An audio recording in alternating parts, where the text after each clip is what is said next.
va cantando y en mis versos ir dejando cual miel queda en los panales.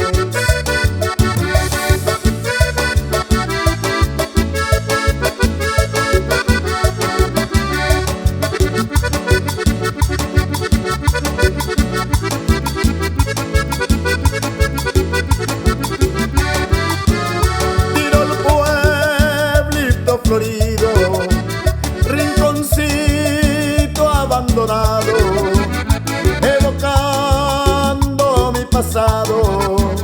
Yo jamás te olvidaré, mientras vida llevaré con un recuerdo querido, porque en el Chaco ha sido donde pasé mi niñez.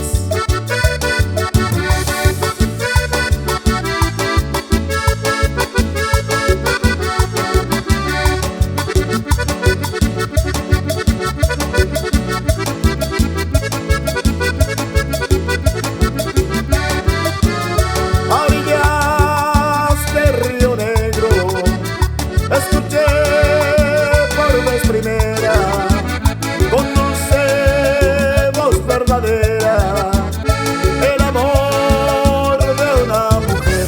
Por eso he dejado ayer mi recuerdo más sincero, a vos expresar te quiero hasta que te vuelva a ver. Mientras vida llevaré con un recuerdo querido, porque en el Chaco ha sido donde pase mi niñez.